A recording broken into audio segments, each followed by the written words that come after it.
प्रभु राम देव भगवान अल्लाह खुदा ईश आदि नाम एक ही शक्ति के हैं। वो कैसा है, कहां है, कैसे मिलता है, किसने देखा है? ये प्रश्नवाचक चिन्ह पूर्ण रूप से हटाने के लिए अवश्य सुनिए जगत गुरु तत्वदर्शी संत रामपाल जी महाराज के अमृत वचन, सर्व पवित्र धर्मों के पवित्र शास्त्रों के आधार पर। तो यहाँ आदरणीय गरीबदास साहब जी कहते हैं कि ये संसार समझदा ना ही कहंदा श्याम दोपहरे नू, और गरीबदास ये वक्त जाते रोगे इस पैरे नू। इस समय ने याद कर रोया करोगे तुम। इसका समाधान बताते हैं साथ की साथ। क्या बताते हैं? मन तू सुख के सागर बस रे भाई और ना ऐसा यस रे। मन तू सुख के सागर बस रे भाई और ना ऐसा यस रे। सर्व सोने की लंका थी वो रावण से रणधीरम।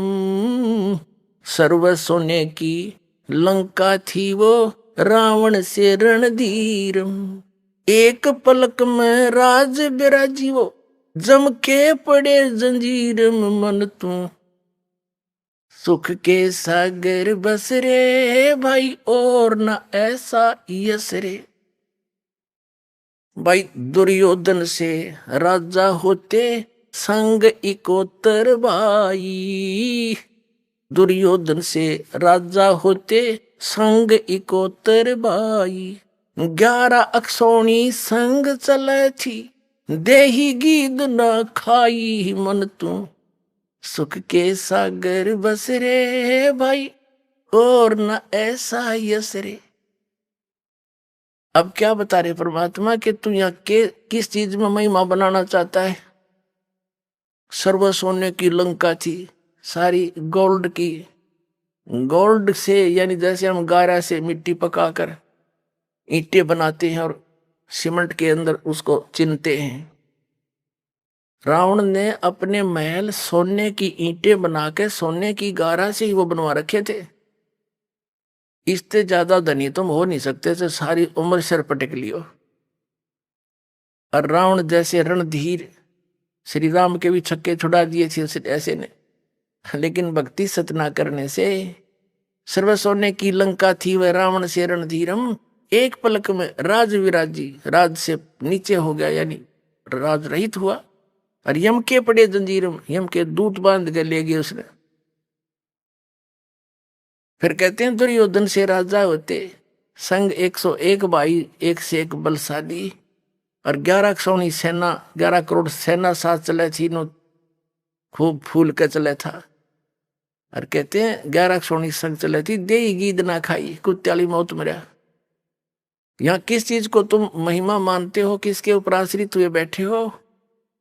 इससे बड़ा यश कोई नहीं आपका। सतलोक में बस, जहां जाने से तुझे पूर्ण सुख होगा।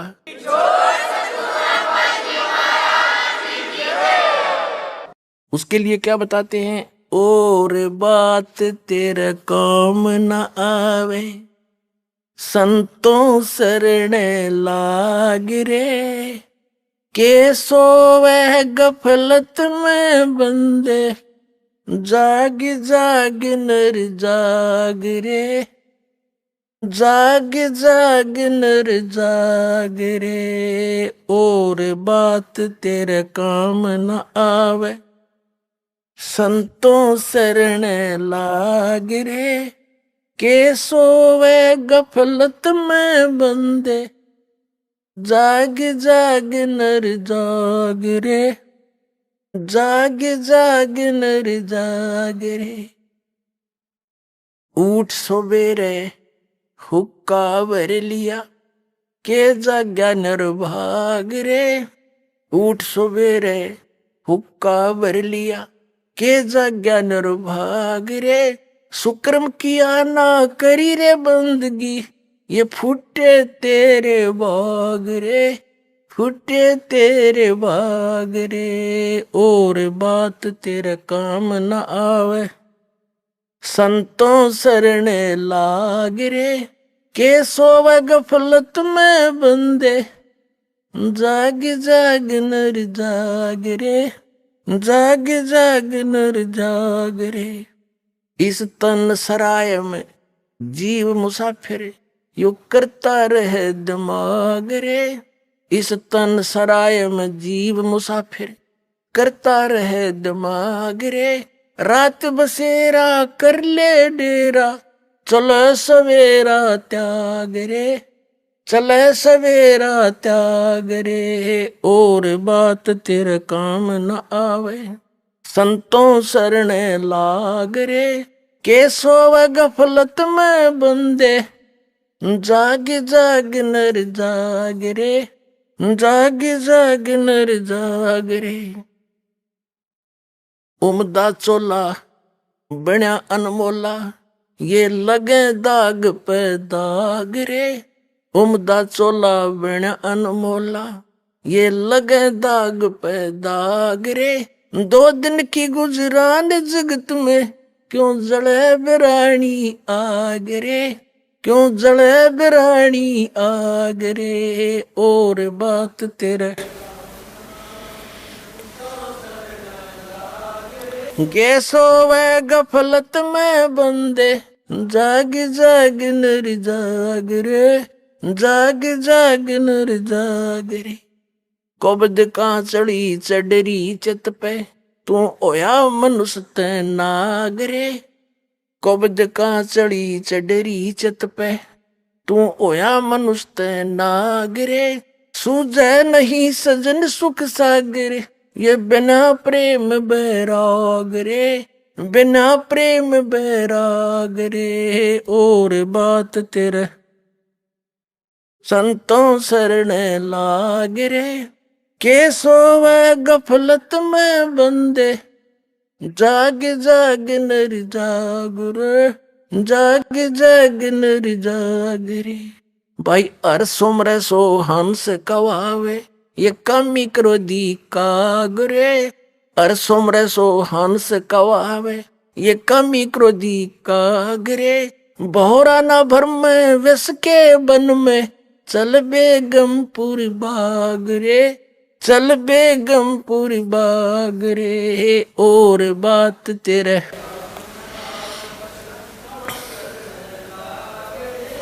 के सोवे गफलत में बंदे, जाग जाग नर जाग रे, जाग जाग नर जाग रे। भाई शब्द सैन सतगुरु की पहचानी, पाया अटल सुहाग रे। शब्द सैन सतगुरु की पहचानी, पाया अटल सुहाग रे। नितानंद महबूब गुमानी, ये परगटे पूर्ण भाग रे, परगटे पूर्ण भाग रे। और बात तेरे काम न आवे, संतों शरण लाग रे। के सोवे गफलत में बंदे, जाग जाग नर जाग रे, जाग जाग नर जाग रे। अब क्या बताते हैं कि तू अज्ञान अंधेरे में और इस मोह ममता की नींद में सोया पड़ा है जीव, जाग ले। और जागेगा कहाँ? संतों की शरण में जाकर ही आपको ज्ञान होगा। और पुण्यात्माओं, पूरे विश्व में संत ये दास है, पूरे विश्व में।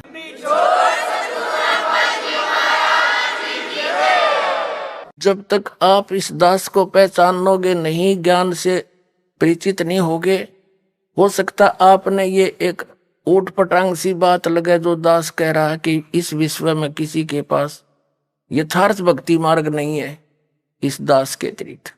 लेकिन जब आपको ज्ञान होगा, आपकी आंखों से आंसू नहीं सूखेंगे। ये जीवन है, कैसा नरक भोग रहा प्राणी।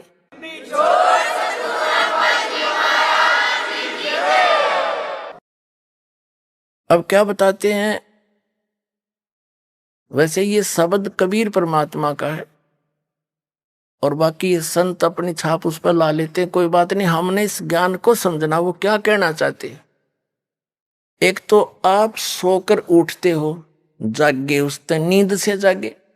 एक जागना है कि तुम करने क्या आए थे, कर क्या रहे हो इस तत्व ज्ञान की रोशनी में, इससे जागे हो, ये जागना है। और एक वो जागना है, जैसे एक व्यक्ति उठा सुता देखा हमने, क्योंकि गांव में दास का जन्म हुआ, वहां से खूब परिचित है। हमारे माता पिता कुल के लोग सबसे पहले उठते ही, हमारे चाचे ताऊ जितने मेन, सबसे पहले उठते, कुरला बेसिक मुश्किल से करा करते, जब बस चलम उठा रोका भरते, और गुरुड़ गुरुड़ गुरुड़ आध घंटे धूम में गेल खसम खसा।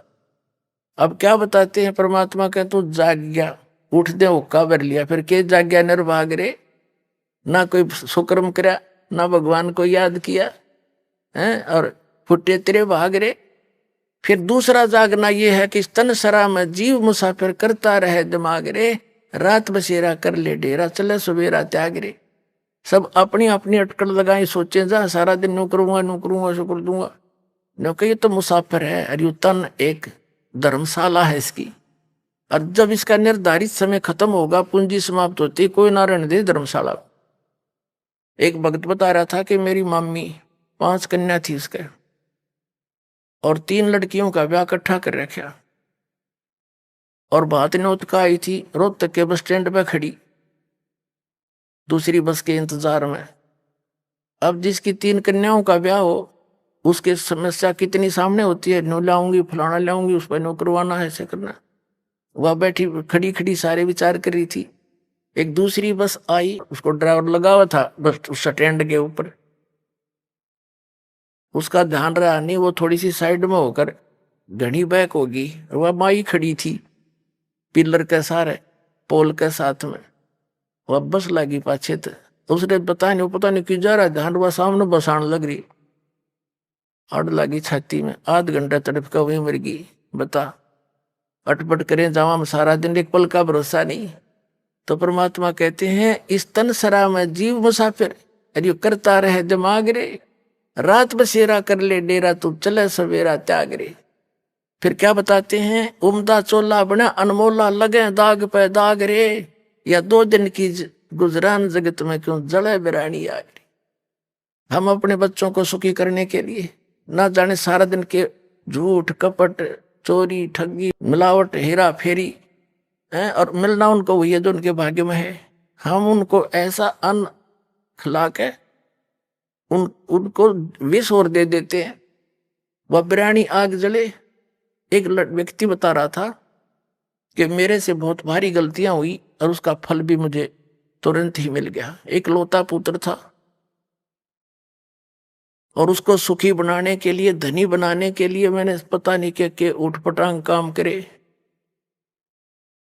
वो लड़का बीमार हो गया, 2.5-3 लाख रुपये कमाए होंगे मैंने 5-10 वर्ष में, जब बहुत कीमत होती थी पैसे की। और वो लड़का बीमार हो गया, पहले तो इधर उधर दिखाया, झाड़े फूकों वालों को, लोकल डॉक्टरों को, 1 साल 6 महीने तो उसको ऐसे रखा, लाखों रुपये लग गए। फिर बता दिया उसकी दोनों किडनी गुर्दे फेल हो गए, ऑल इंडिया इंस्टीट्यूट दिल्ली में ले गए, कोई रिश्तेदार से गुर्दा प्राप्त किया, लड़का स्वस्थ हो गया, एक गुर्दा लगा दिया। 6 महीने के बाद उसका विवाह रखा हुआ था, और विवाह की तैयारी हो रही थी, वो कि बस में बैठा जावा था, दुर्घटना होगी, वही मृत्यु को प्राप्त हो गया। अब जिस पुत्र को हम सुखी बनाना चाहते थे वो लड़का रहा ना, और जिस आग में हम जड़े वो कर्म न्यों के न्यों रह गए, वो कर्म अभी शेष है जिस 2 नंबर से धन कमाया था। परमात्मा कहते हैं उमदा चोला बना अनमोला, लगे दाग पे दाग रे, ये पापों के दाग लगा लिए, और 2 दिन की गुजरान जगत में क्यों जड़े बिरानी आग रे। भगवान पर भरोसा रखेंगे, बच्चे भी सुखी, टाइम पर सब कुछ उपलब्ध कराओगा मालिक। इस समर्थ की शरण माने के बाद कबीर साहब की शरण मानेगा, और बुराई सारी छोड़ दे।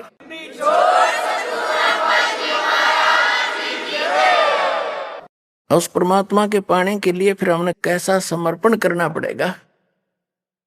जब ये ज्ञान समझ में आ जाता है तो क्या बताते हैं, फिर वो प्राणी परमात्मा से ऐसे जुड़ जाता है, कुर्बानी कर देता है अपने जीवन की, तो तभी परमात्मा की प्राप्ति होती है। क्या बताते हैं?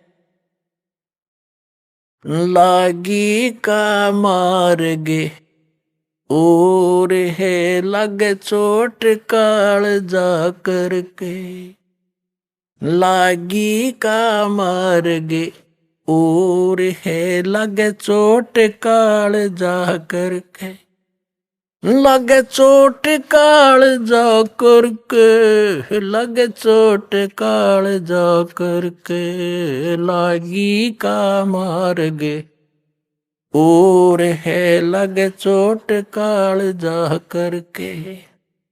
जब पुण्यात्माओं को ये ज्ञान हो जाता है कि मनुष्य जीवन इसे हमने करना के चाहिए था और कर क्या रहे हैं, कहते हैं फिर उसके जो खटक लगती है हृदय में, उसके सारे विचार आव भाव और संसार से वो विरक्त हो जाता है, उसको वैराग्य हो जाता है। अब क्या बताना चाहते हैं कि जैसे एक किसी भगत का बनाया हुआ एक ये शब्द है, इसको सुनाते हैं, थोड़ा निष्कर्ष निकालेंगे।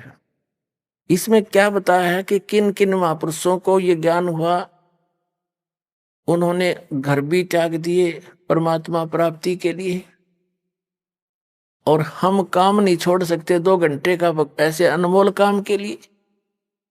तो क्या बताते हैं, जिनके या खटक लगेगी हृदय में, कबीर साहब कहते हैं आपकी ऐसी स्थिति हो जाएगी कि कबीर वैद बुलाइया और पकड़ के देखी बाँ, और वैद न वेदन जान ही मेरा करक ले जेवा।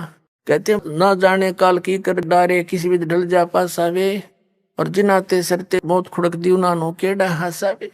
जो नानक साहब जी कहते हैं, यहीं पर कबीर साहब कहते हैं कि उसकी स्थिति ऐसी हो जाएगी, कहाँ बैठा हूं ऐसे गंदे लोक में, और क्या पे खुश हो रहा हूं, एक पल का भरोसा नहीं। तब कबीर साहब कहते हैं ऐसी स्थिति आ गई भगत की, अपने ऊपर ही बताते हैं, परमात्मा ढाल कर हमें सतर्क करते हैं कि जब तुझे भगवान की सही लो लाग जाएगी लगन, फिर ये स्थिति होगी, ना खाने में रुचि रहे, ना गाने बजाने और नाचने में रुचि रहे, संसार के सब बकवास दिखाई देंगी, जो नाचने गाने दारू घूटी लाले सिनेमा देख फलान कर।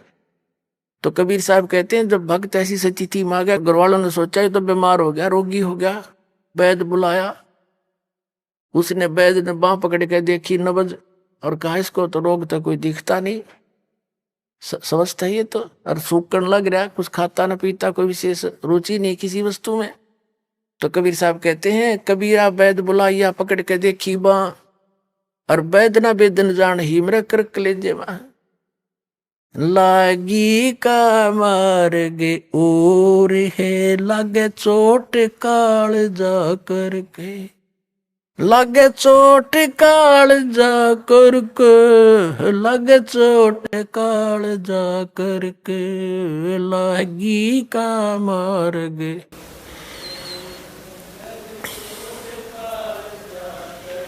बन बीच भरतरी भूप ने एक मारा ताण निशाना, बन बीच भरतरी भूप ने एक मारा ताण निशाना, कोई घड़ी सदी थी आवन की साधु का हो गया आना, कोई घड़ी सदी थी आवन की साधु का हो गया आना, ये मुआ मर्ग जीवा दियो नत तार धरो न वण, ये मुआ मर्ग जवा दियो नत तार धरो न बाण, वो जिंदा कर दिया ढोर था शस बण्या परीक्षा करके, शस बण्या परीक्षा करके, शस बण्या परीक्षा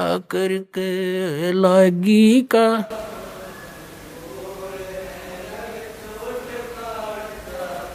के लागी का मार्ग और है लग, लग चोट काल जा करके, लग चोट कड़े जा करके, लागी का मर गए। भाई गोपी चंद योगी हो गए, जिन ले लिया बगमा बण, जिन गोपी चंद योगी हो गए, जिन ले लिया बगमा बण। गुरु महल जना ने भेज थे डोडी पे अलख लखाना, गुरु महल जना ने भेज थे डोडी पे अलख जगाना। व्यंजन 3600 छोड़ के भिक्षा का भोजन खाना, व्यंजन 3600 छोड़ के भिक्षा का भोजन खाना। तन पड़ गया कमजोर था, ना खाया उदर भर के, ना खाया उदर भर के, ना खाया रे उदर भर के, लागी का मार गे, लागी का मार गे।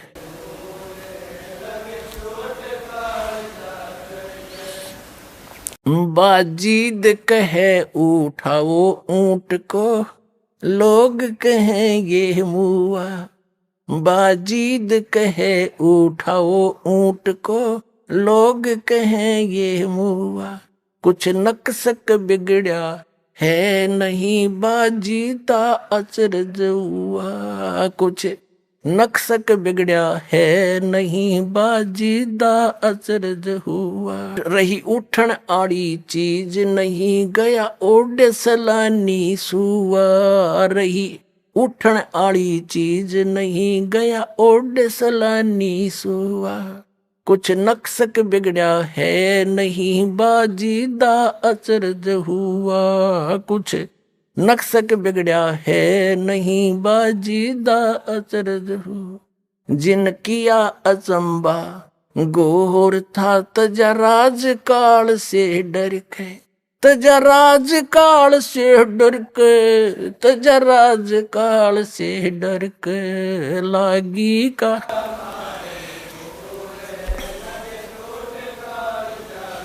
के, लागी का मार गे। और है लग लग चोट काल जा करके, लग चोट काले जा करके, लागी का मार गे। सुल्तानी मगन बैराग में, जिन तज दिया बलख बुखारा, सुल्तानी मगन बैराग में, जिन तज दिया बलख बुखारा। कदे पालकियों में चालते, आज ठालिया गुदड़ बारा, कदे पालकियों में चालते, आज ठालिया गुदड़ बारा। सब संगी छोड़ी रोवती, रोवे था कौन बासारा, सब संगी छोड़ी रोवती, रोवे था कौन बासारा। शोर मचारण वास में, ना देखा पीछा फिर के, ना देखा पीछा फिर के, ना देखा रे पीछा फिर के, लागी का मार गे। लग चोट काल जा करके, लागी का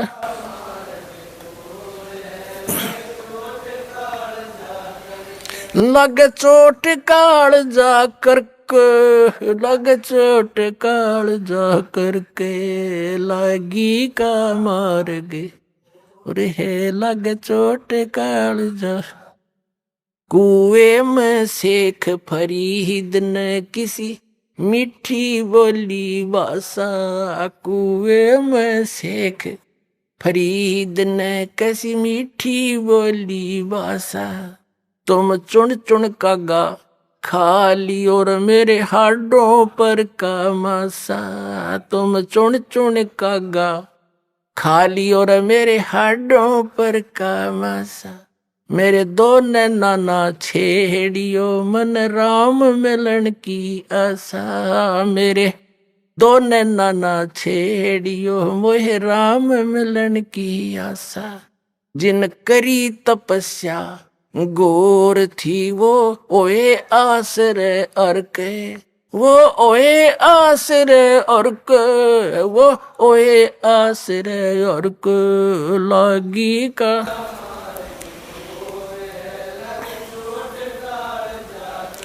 लग चोट काल जा करके। लग चोट काल जा करके लागी का।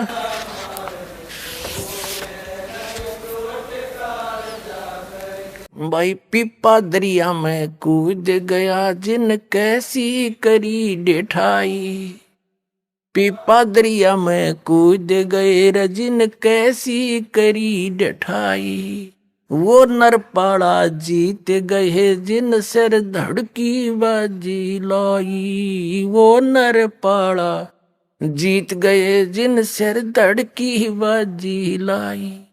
कै मंगलानंद चेतियो तुम सोच समझ मेरा भाई। कह मंगलानंद चेतियो कुछ सोच समझ मेरा भाई। बिन चेते यु झूठा शोर है कुछ जाइयो सुकर्म करके। कुछ जाइयो सुकर्म करके। जाइयो रे सुकर्म करके लागी का मार्ग। चोट काल जा करके लागी का मारेगी। रे लगे चोट काल जा करके। अपने आत्माओं एक छोटा सा उदाहरण देंगे तो बड़ा सक्सेस होगा आपके लिए इस सत्संग में। जैसे ये प्राणी जितने भी थे परमात्मा पाने की तरफ में प्रेरणा पाकर के परमात्मा की महिमा सुनाने वाले तो बहुत संत मिल जाते हैं, लेकिन सच्चा मार्गदर्शक ना मिलने से वो प्रयत्न भी व्यर्थ जाता है। गोपीचंद राजा थे, भर्तरी राजा थे, प्रेरणा पा करके घर त्याग दिया, गोरखनाथ का फंस गए, आकाश से गिरे खजूर में टिक गए। अब सोचना आप कितने पुण्यकर्मी प्राणी हो। आप एक सिंपल सोल नहीं हो, आम आत्मा नहीं हो, सामान्य नहीं, बहुत लाडली परमात्मा की आत्मा कबीर साहब की। पर युगों युगों से वो आपके पीछे और आप आगे आगे भाग रहे हो। ऐसे ही एक शेख फरीद नाम का पुण्यकर्मी प्राणी मुसलमान धर्म में जन्मा, बचपन से घर त्याग दिया, परमात्मा प्रेरणा पाके आगे फंस गया एक ऐसे अज्ञानी संत के तपस्वी के।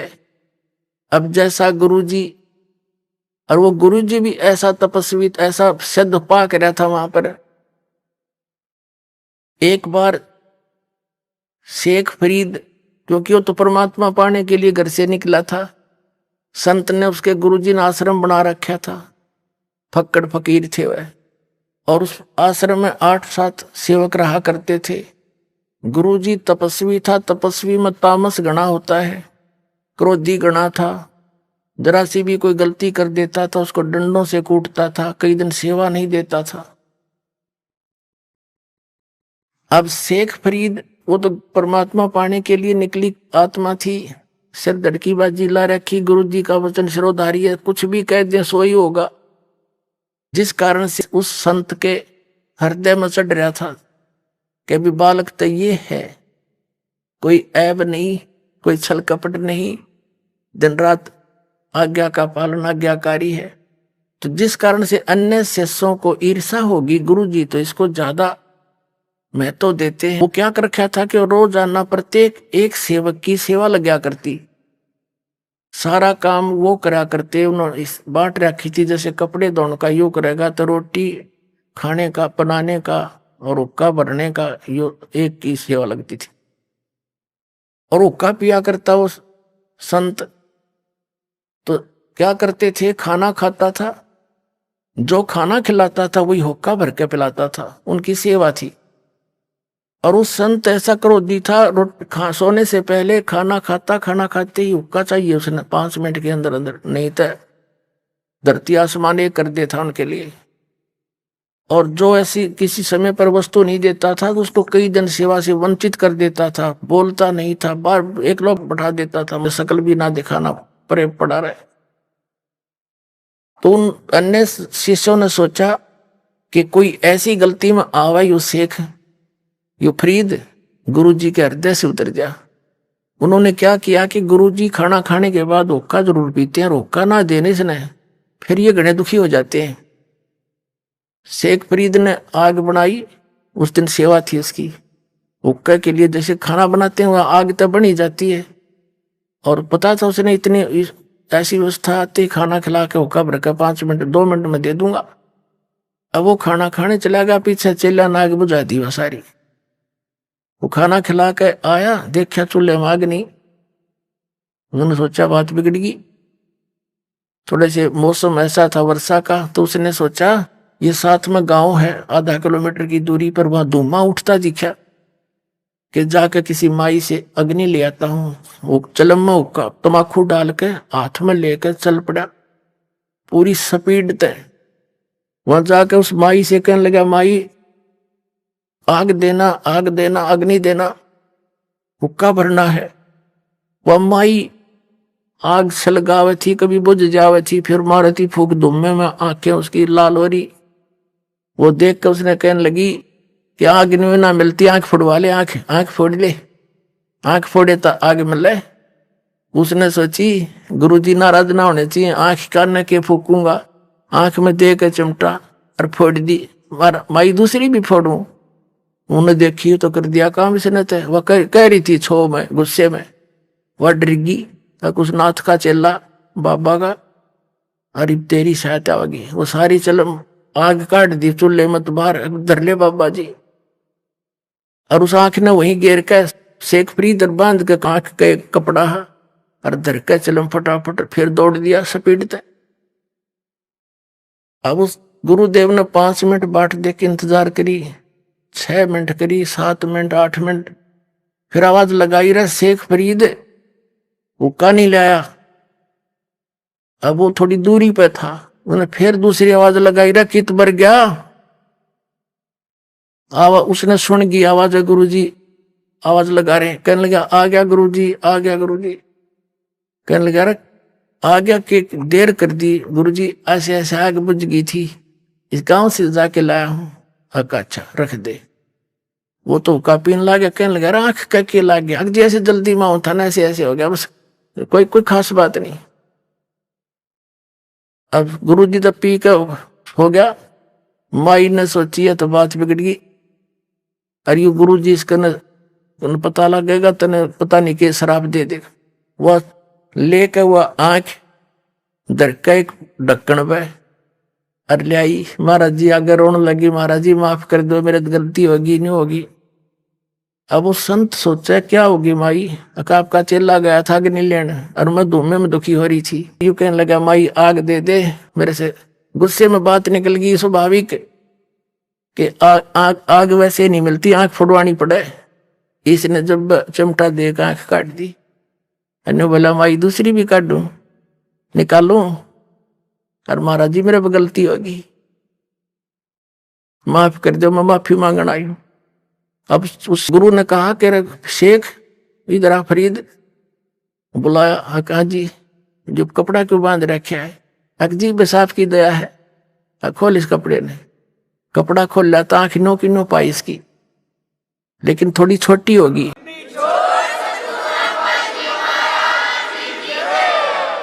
अब वो माई अपनी आंखों देख रही, इस बाबा जी में तो बड़ा चमत्कार है भाई, कमाल कर दिया। उसने सारे गांव में बता दी। अगर आंख ही आ रही और उसकी आंख नो की नो कर दी उस संत ने, तो वो धीरे धीरे सारे आसपास के क्षेत्र में उस संत की गजब की महिमा होगी और बड़ा महिमा का पात्र बन गया। अपने आत्माओं परमात्मा कहते हैं शब्द महल में सिद्ध 24, हंस बिछोड़े विश्व बीसा। एक सिद्धि जल पैर डलाई, एक सिद्धि आकाश से उड़ जाई, एक सिद्धि कुछ खावन पीवे, एक सिद्धि जो बहुजुग जीवे, एक सिद्धि तन हंस नहीं आ रहा, एक सिद्धि तन कष्ट जा रहा। ये सिद्धियां हैं कुछ। और ये किसी विशेष साधना तपस्या से एकादि सिद्धि मिल जाती है और वो परमात्मा की ही होती है, उसी से हम भिखारी बनकर यही प्राप्त कर लेते हैं। एक सिद्धि होती है जो शरीर का कष्ट निवारण कर देती है, जैसे कई झाड़े लुआते हैं, उनके झाड़ों से आराम हो जाता है, तो वो झाड़े ला सके हैं। अगले जन्म में बन गया गधा, बताओ झाड़े का कैसा रल गया। तो कहने का भाव ये है कि इतना सिद्धि युक्त संत और उसका चेला शेख फरीद तो निश्चिंत हुआ बैठा था। शेख फरीद तक जो गुरु जी कहे फाइनल है, ये तो इतने सिद्ध पुरुष है, मेरी आंख भी ठीक कर दी। गुरु जी की मृत्यु होगी, वहां चेलों की खेचातानी होगी, शेख फरीद आश्रम छोड़ के, और जैसा गुरु जी ने बताया था तपस्या करने से भगवान प्राप्ति होगी। पहले तो वैसे तपस्या करी, फिर सोचा भाई भगवान पाना है, निकले इसीलिए हैं। बाहर बैठने से कौवे कावे मच्छर वच्छर गणे तंग करा करते। उसने क्या किया, एक कुआं था वृक्ष के नीचे, और उस टहनी के बांध के रस्सा और कुएं में उल्टा लटक गया, पैर बांध गया, और सारा उसके रहे अंदर रहे, बाहर आकर थोड़ा सा आहार करे, फिर वापस उसमें चला जा। ऐसे 12 वर्ष तक उल्टा कुएं में लटक कर तपस्या की। वो जब बाहर आकर बैठा, काफी देर सुस्ता रहा, सुस्ताने के लिए बैठ गया, एक लकड़ के कड़ ला के कमर लगा के। कौविया ने सोची ये आदमी मर गया। वह कौवे आगे, उन्हें देखा आसपास उसका सारा अस्थि पिंजर हो रहा, खाया न पिया कुछ। कहते हैं 12 वर्ष में 1.25 मन अन्न यानी 50 किलो अन्न खाया था 12 वर्ष में। हिसाब ला के देखो कै ग्राम रोज का हो गया। तो कहीं उन्हें मांस दिखाई नहीं दिया, उन्हें सोची आंख निकाल लो, माथे पे बैठ गया आके। तब शेख फरीद ने हाथ जोड़ कर कहा, भाई कौवे मेरी आंख छोड़ दो, मेरा शरीर पे की तो मांस उसने चुन लो, तुम अपनी भूख मिटा लो, मेरी आंख ना फोड़ियो, और हो सकता मुझे भगवान का दर्शन हो जाए, उसकी आस में बैठा हूं मैं, आंख छोड़ दियो। जब बोला तो कौवे उड़ गया कि तो जीव है। उसने सोची अब तू फिर कुएं में लटक जा, या बार आंख भी जाएंगी तेरी। उल्टा लटक गया, रो बैठा पड़ा उस कुएं में। हे भगवान, शरीर का अंत हो गया और दर्शन आपने दिए नहीं, हे परमात्मा मेरा जीवन व्यर्थ हो गया।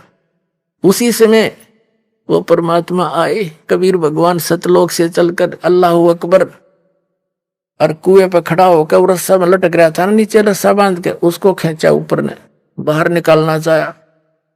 अब शेख फरीद जब ऐसे कुएं में लटकता था तो वहां ये गवाले आ जाते थे, गडरी बकरी भेड़ चराने वाले, वो शरारत कर देते थे, रस्सा पर डंडा रोड जाके उन्हें ऐसे घुमा छोड़ देते हला के।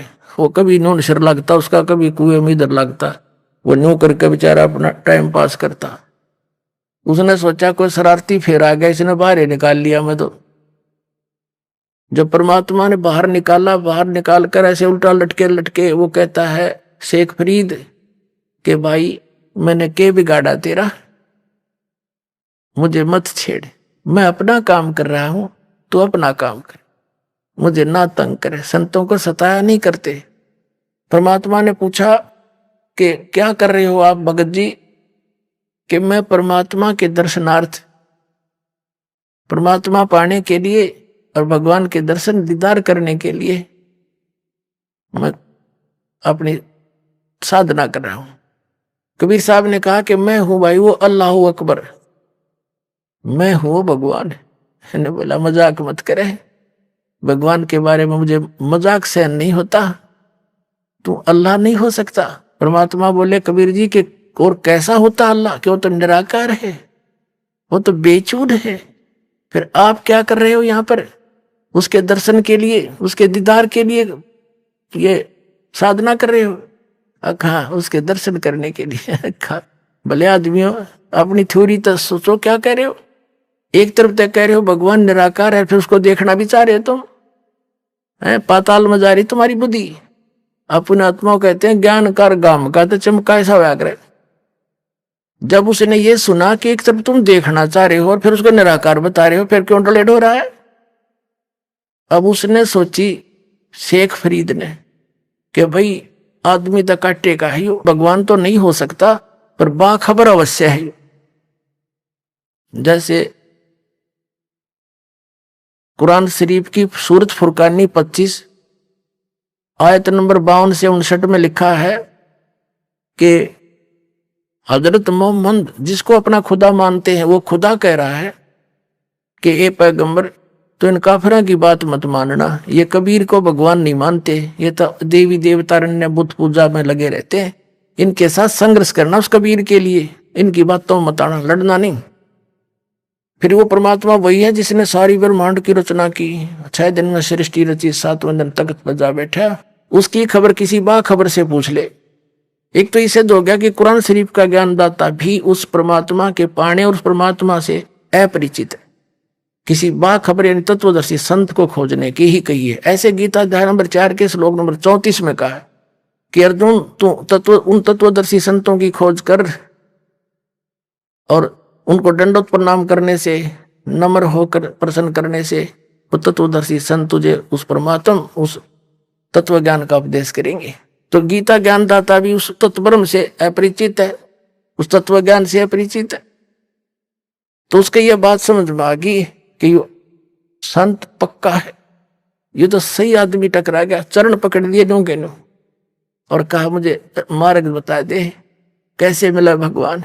परमात्मा बोले तेरा यकीन हो या ना हो, वो परमात्मा तो मैं हूं, लेकिन मेरे दर्शन से मोक्ष नहीं होगा, मैं जो साधना बताऊंगा उससे तेरी मुक्ति होगी, और तब तू वहां जाएगा जहां जाने के बाद फिर कभी लौटकर संसार में नहीं आते, सदा सुखी होगा।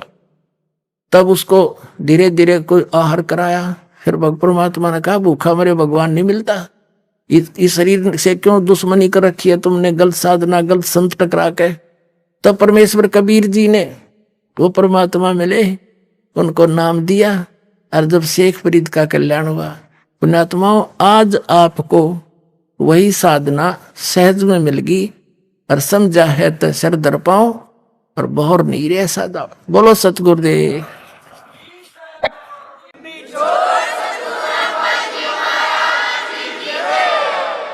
परम पिता परमात्मा पूर्ण ब्रह्म सर्वसृष्टि रचनहार कबीर परमेश्वर जी की असीम रजा से आप ये चंद पुण्यात्माएं उनकी महिमा सुनने के लिए उपस्थित हुए। पुण्यात्माओं, आप अभी बच्चे हो इस आध्यात्म मार्ग के, इसलिए आपको ये मालूम नहीं कि आप कितना लाभ प्राप्त कर रहे हो, आपका कितना उपकार हो रहा है। परमात्मा कबीर जी जो काशी में बनारस में जुलाहा रूप में आए थे, दानक रूप में, वो पूर्ण परमात्मा है, और आप सभी आत्माएं इस पृथ्वी पर या अन्य लोकों में, इस काल के लोकों में या अन्य स्थानों, वो सभी परमेश्वर कबीर जी की आत्मा है, उसके बच्चे हैं। और हम यहां पर आए, हमने बहुत बड़ी गलती करी थी, अपने परमात्मा को भूलकर उस परमात्मा से हम हृदय हटाकर और यहाँ का जो भगवान है ब्रह्म ज्योति निरंजन सरपुरुष, इस पर आसक्त हो गए। एक समय ये तपस्या कर रहा था, एक पैर पर खड़ा होकर के सतलोक में, और हम इसकी इस अदा पर कुर्बान हो गए, फिजा हो गए। क्यों? क्योंकि हमें सारा सुख था वहां पर, हमारे को हमारे पिता ने सर्व सुविधा सब सुख दे रखे थे। जिस परमात्मा ने हमारी सारी सुविधा की व्यवस्था कर रखी थी, उसको छोड़कर हम केवल इसकी इस अदा पर कुर्बान हो गए। इसको चाहने लग गए हृदय से।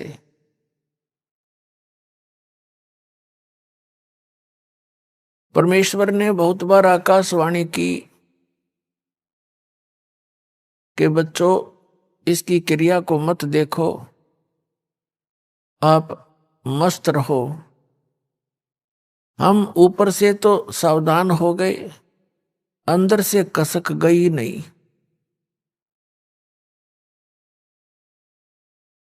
तो जिस कारण से परमात्मा के दिल से उतर गए हम पतिव्रता पद से गिर गए। परमात्मा कहते हैं जो पतिव्रता पद पर नहीं है उसका कहीं भी आदर हुआ नहीं करता। हम भगवान के दिल से गिर गए, उतर गए, और फिर इसके ऊपर आस्था बन गई।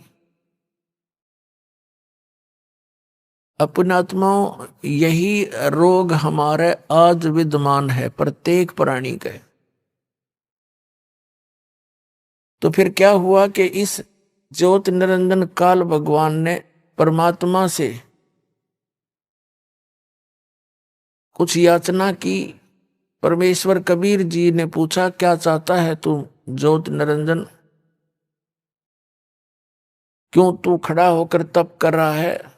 तब इसने कहा कि भगवान, जिस स्थान पर हम रह रहे हैं ये स्थान मेरे लिए थोड़ा है, मुझे अकेला इंडिपेंडेंट स्थान दो, दया करो। परमात्मा ने इसको 21 ब्रह्मांड दान कर दिए, गिफ्ट इसका दे दिया। जैसे एक साहूकार पिता अपने पुत्र को 21 प्लाट उसके अलॉट कर दे, ले भाई ले जाते रहे। फिर इसने सोचा इसमें कुछ कंस्ट्रक्शन करूं, उसके लिए इसने फिर तप किया। परमात्मा ने पूछा तू क्या चाहता है? इसने कहा कि मुझे कुछ कंस्ट्रक्शन करने की का मटेरियल दे दो, रचना सामग्री दो, कृपा करो। परमात्मा ने इसको 3 गुण और 5 तत्व दे दिए कि ले अब खेल खिलौनों से। फिर इसने फिर तपस्या की। इस काल भगवान ने जिसके लोक में हम यहां महाकष्ट उठा रहे, तब परमात्मा ने पूछा अब क्या चाहता है तू? इसने कहा कि मेरे को कुछ आत्मा भी दे दो, मेरा अकेले का दिल नहीं लगता है। परमेश्वर ने कहा कि ये आत्मा मेरी है, मेरे वचन से, मेरी बॉडी से बाहर आई है, मेरे बच्चे हैं, इनको मैं किसी कीमत पर नहीं दे सकता, और मांग ले तेने जो मांगना है। तो इसने फिर से कहा कि दया करो, मेरा अकेले का दिल नहीं लगता। तब परमेश्वर ने कहा कबीर जी ने कि यदि कोई सब इच्छा से जाना चाहता है तेरे साथ तो पूछ ले उनसे। अब ये फिर आप जी के पास आ गया, जहां आप रहा करते थे, सारी सुविधा थी आपको सतलोक में। सतलोक के अंदर आपके बहुत बड़े सुंदर मकान महल वो खाली पड़े हैं, और सदाबहार बाग है, वहां पर बगीचे हैं, सेब संतरे काजू किशमिश मेवा वहां सदाबहार है, बड़े बड़े मकान हैं, आगे बड़ा लॉन है, सबके यहाँ पार्क है, एक जैसा सेम टू सेम। और वहां पर बहुत सुंदर झूल हैं जहां तुम झूला करते थे। जो बकवादें हम यहाँ खोज रहे हैं ये तो कुछ भी नहीं है। आइए अब हम उन श्रद्धालुओं के अनुभव जानते हैं जो जगत गुरु तत्वदर्शी संत रामपाल जी महाराज जी से दीक्षा प्राप्त कर चुके हैं तथा उनके द्वारा बताए गए भक्ति मार्ग पर चल रहे हैं। नमस्कार सर। नमस्कार सर। सर क्या नाम है आपका? मेरा नाम राहुल कुमार मिश्रा है। राहुल जी आप कहाँ से हैं? मैं उत्तराखंड उधम सिंह नगर खटीमा क्षेत्र से हूँ। राहुल जी, संत रामपाल जी महाराज से नाम दीक्षा आपने कब ली? मेरा जो नाम दीक्षा हुई है वो 30/6/2017 को हुई है। राहुल जी, संत रामपाल जी महाराज से नाम दीक्षा लेने से पहले क्या आप कोई भक्ति साधना भी करते थे? हाँ, मैंने बहुत सारी साधना भक्ति करी क्योंकि मैं ब्राह्मण समाज से बिलोंग करता हूँ, और इसलिए मेरे जीवन में ये था कि मुझे गुरु धारण करना है। इसलिए मैं कई गुरुओं की तलाश में रहा। संसार में जो नाना प्रकार के गुरु हैं, तांत्रिक गुरु हैं उनके भी साथ रहा और उनसे भी दीक्षा ली, लेकिन मुझे कोई लाभ नहीं हुआ। उसके बाद मैंने दयाल आश्रम सीतापुर से नाम दीक्षा ली। वहाँ मैंने 6-7 साल जो है वहाँ पर भी रहा, उनसे भी कोई फ़ायदा नहीं हुआ मुझे। और वो नाना प्रकार की भक्ति बताते थे, काल मत की पूजा बताते थे और उनसे कोई लाभ नहीं हुआ। उसके बाद मैंने सिकोहाबाद वाले गुरुजी हैं, वो कबीरपंथी हैं, उनसे भी नाम दीक्षा ली, उनसे भी कोई ऐसा विशेष लाभ नहीं हुआ। उसके बाद हमने मधु परमहंस जी से नाम दीक्षा गोंडा जाकर ली। वहाँ से भी मैं 6 महीने रहा, लेकिन मेरे वहाँ पे भी कई सारे क्वेश्चन थे, उनसे भी मुझे कोई लाभ नहीं हुआ। लास्ट में मैंने संत रामपाल जी महाराज जी से 2017 में नाम दीक्षा ग्रहण की। संत रामपाल जी महाराज से नाम दीक्षा लेने के बाद क्या आपको कोई लाभ भी मिले? जी सर जी, मुझे सबसे पहले तो आध्यात्मिक लाभ हुआ कि मुझे पता चला कि ये जीवन मरण का चक्र क्या है, और जो हम ये पूजा विस्मक भ्रांतियाँ हैं जो संसार के अंदर फैली हुई हैं, नाना प्रकार के पंथ बने हुए हैं, नाना प्रकार के मजहब बने हुए हैं, और ये सब जो है एक मालिक की पूजा के बारे में बताते हैं। आखिर वह मालिक है कौन, उसके बारे में मुझे पता चला संत रामपाल जी के चरणों में जाके पता चला कि क्या है, और वेद शास्त्र और कुरान हमारे क्या क्या कहते हैं, जो सतभक्ति बताते हैं, वो संत रामपाल जी के सत्संगों से के माध्यम से मुझे पता चला। मुझे पहला लाभ ये मिला कि आध्यात्मिक सुख शांति क्या होती है वो मिली। घर के अंदर जो कलेश रहता था, लड़ाई झगड़ा, दंगा फसाद इस टाइप का रहता था, वो भी लाभ मिला। और मेरे शरीर में एक असाध्य बीमारी थी जिसे साइटिका कहा जाता है, जिसका मैंने कई जगह इलाज भी करवाया और रिपोर्टें वगैरह मैं अभी लाना भूल गया हूँ। और जो पीलीभीत के सबसे अच्छे डॉक्टर हड्डी स्पेशलिस्ट हैं डॉक्टर गोखले, उनके यहाँ पर भी जाकर मैंने दिखाया था। और यहाँ रुद्रपुर में जो मेडिसिटी में हैं, आर्मी से रिटायर्ड डॉक्टर हैं डॉक्टर सोलंकी, उनको भी दिखाया था। उन्होंने बताया था कर्म में प्रॉब्लम है और इसका इलाज काफ़ी लंबा चलेगा, और ये लाइलाज बीमारी है, इतनी सही नहीं हो सकती जीवन में, इसकी दवाई ही रेगुलर चलेगी। बाकी मैंने और भी आयुर्वेद में और आयुर्वेद के नाना प्रकार के डॉक्टरों से भी दवाई ली, लेकिन कोई इलाज आराम नहीं मिला।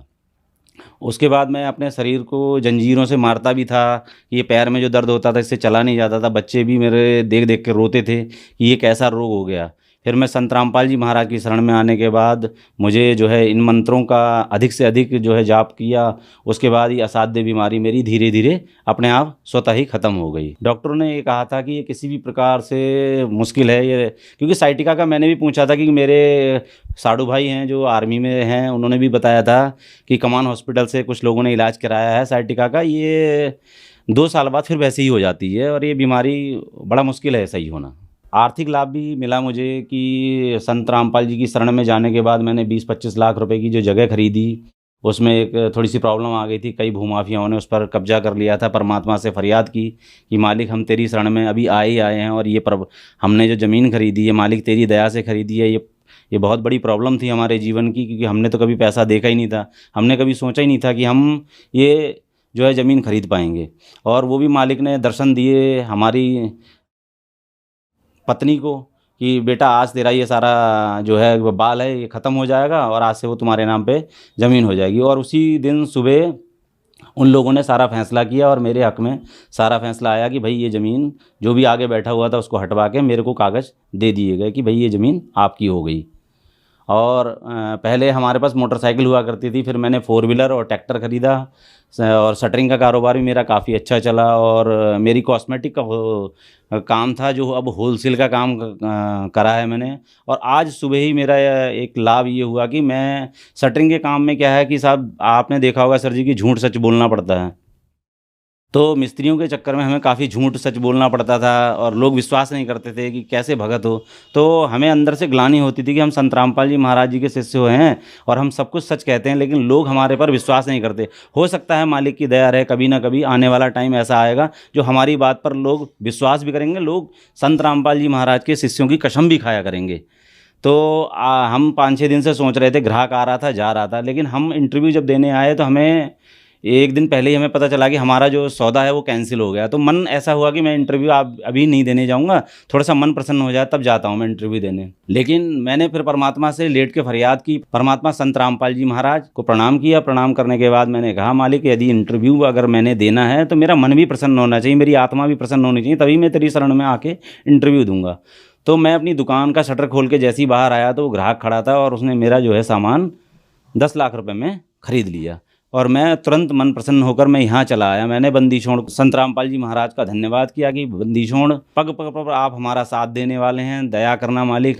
हम नीच बुद्धि वाले हैं और कुछ समझते नहीं। अभी हाल ही में भगत जी हमारे यहाँ 7/10/2021 को सत्संग का आयोजन किया गया था परमात्मा संत रामपाल जी की दया से, और हम लोग सब सेवा में लगे हुए थे। मेरा बेटा है जो वो मोटरसाइकिल लेकर यहाँ नानकमता ट्यूशन पढ़ने आता है, तो उसके साथ में मेरा भतीजा भी आता है पढ़ने के लिए। तो सर जी आप विश्वास नहीं मानेंगे कि इतना भयानक एक्सीडेंट हुआ उनका मोटरसाइकिल और ऑटो से कि लोगों ने ये समझा कि एक की मृत्यु हो गई और एक हल्के हल्के से कांप रहा है, यानी कि ये भी ख़त्म हो जाएगा। और जब मेरे पास फ़ोन आया तब कोई उठाने वाला नहीं था उसको। तो सर जी मैं जैसे वेशभूषा में था उसी वेशभूषा में परमात्मा संत रामपाल जी महाराज को मैंने दंडवत प्रणाम किया। प्रणाम करने के बाद कुछ पैसे थे मेरी बैग में, उसको पकड़ा, और क्योंकि परमात्मा की दया से हमें 4 व्हीलर मिली हुई है तो उसी 4 व्हीलर को चलाकर चलाया। लेकिन हृदय में ये था कि जो है मालिक मैं तो नहीं पहुंच सकता, लेकिन बंदी छोड़ सतगुरु रामपाल जी महाराज आप हर जगह पहुंच सकते हैं। उन्होंने मेरे बच्चे की रक्षा की। और हॉस्पिटल से जाने के बाद भी सर जी मुझे ये लगा कि जहाँ इतना बड़ा एक्सीडेंट था 5-7 हज़ार रुपये की दवाई में ही ठीक हो गया।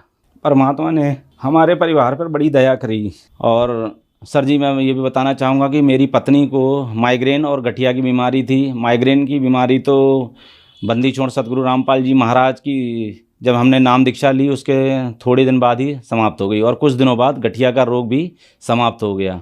और संत रामपाल जी महाराज की शरण में जब हम आए थे तो हम दोनों पति पत्नी जब भी हम बिस्तर से नीचे उतरते थे हमारे पैरों में एक विशेष प्रकार का दर्द होता था। ऐसा लगता था जैसे तलवों में बहुत ज़्यादा दर्द हो रहा है। वो भी बंदी छोड़ सतगुरु रामपाल जी महाराज की शरण में जैसे ही आए उसका हमें पता भी नहीं चला कि कैसा दर्द, कहाँ दर्द। हाई बीपी की लगभग हम लोग 7 दिन के अंदर दोनों जने दवाइयाँ खाते थे, लो बीपी लो वाले। आज परमात्मा की दया से हमें लगभग 4 साल हो गए, हमने कोई भी बीपी की दवाई नहीं खाई है। परमात्मा संत रामपाल जी महाराज की हम पर विशेष दया है।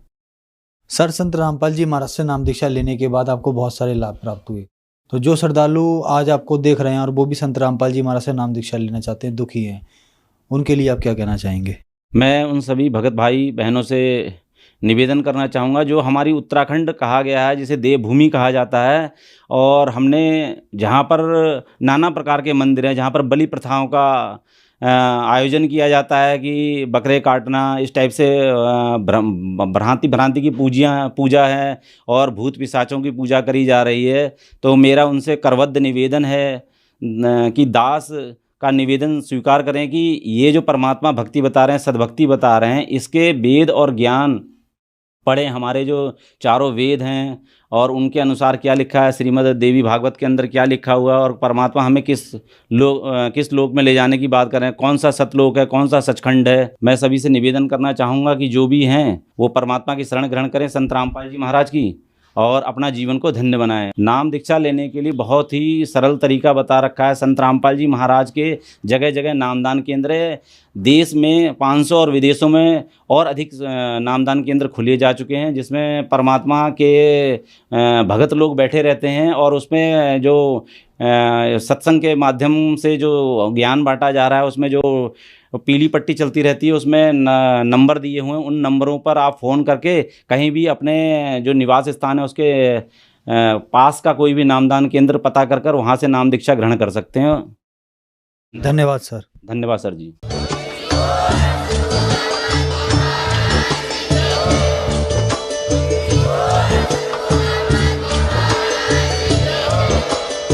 आप सुन रहे थे जगत गुरु तत्वदर्शी संत रामपाल जी महाराज जी के मंगल प्रवचन। अधिक जानकारी के लिए विजिट कीजिए हमारी वेबसाइट www.jagatgururampalji.org। संत रामपाल जी महाराज जी के शुभ आशीर्वाद से पूरे विश्व भर में 500 से भी ज्यादा नाम दीक्षा केंद्र हैं, जिन पर संत रामपाल जी महाराज जी द्वारा ऑनलाइन निःशुल्क नाम दीक्षा दी जा रही है। अपने नजदीकी नाम दीक्षा केंद्र का पता करने के लिए संपर्क करें 8222880541।